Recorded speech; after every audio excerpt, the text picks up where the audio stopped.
My name is Marita Willis, and I love the Lord. I grew up in a housing projects, Park Hill housing projects, to be specific about that, with 7 brothers and sisters, a single parent.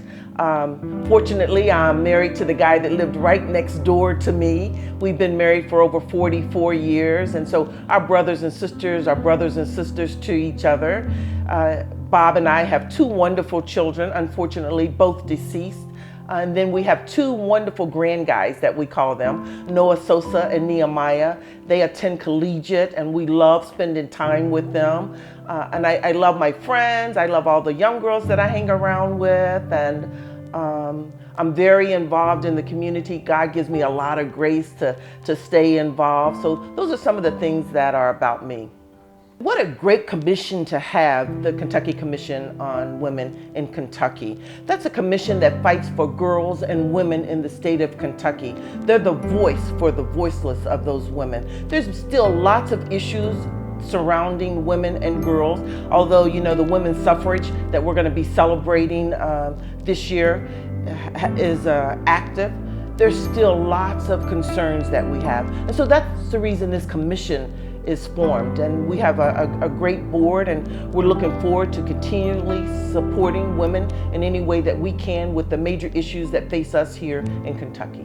Every day I am inspired and encouraged by women, from young girls that can barely walk to the oldest one that are in wheelchairs. They inspire me by their wisdom, their knowledge, their sharing, their caring, their issues for women's rights, unbeknownst to them. So I am so inspired every day. It would be very hard for me to say which person really inspires me, but I can tell you that my mom was the first person that inspired and encouraged me. She taught me how to serve and how to give back and what the meaning of giving really means. Unbeknownst to me, you know, people were given to us because we were a poor family, and I thought that we were just very loved. So I grew up thinking that giving is loving, and that's what I love so much. And then my very own daughter, Retanya, she's not here with us today, but I learned so much from Retanya. You know, I was her mother, she was my daughter. And then as we grew into friends, she encouraged me, she inspired me. Retanya fought a good fight with the sickle cell, and she showed me what strength really was. Her faith was really, really strong. She has 2 beautiful kids that are now our grandsons. So those are 2 people that I can really name and point out that inspire and encourage me every day. I hear their voices. I feel their presence in my life as I journey through this life every day. I'm glad to be a part of the Kentucky Commission on Women and be the Chief Empowerment Officer at Hope Collaborative. They go hand in hand. At Hope Collaborative, every day we have refugees and immigrants.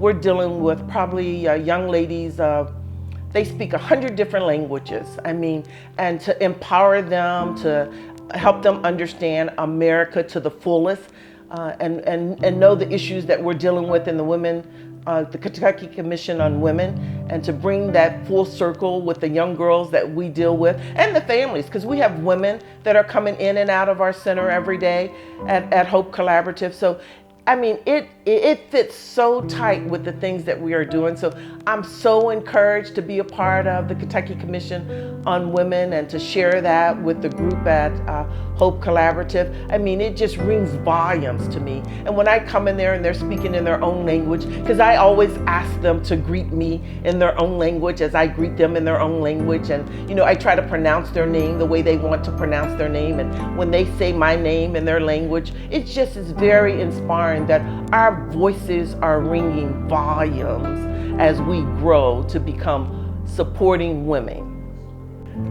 As we're looking at the women's suffrage and the 2020 election, we think of our own Ida B. Wells, who is known for anti-lynching, but who was an advocate on making sure that women of color, Black women, to be Pacific, also have the right to vote. So she inspires me. If she could have done it with very little that she had, but a voice.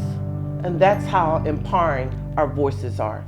The women's suffrage movement is a movement that gosh, it went over 100 years until August of 1820 when they passed that. So thank God for that particular time. I think it's very, very important that we understand our voice. Women have strong voices.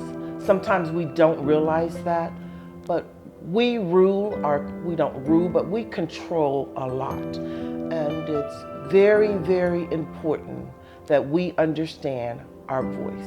And then, as we're coming up on this election year,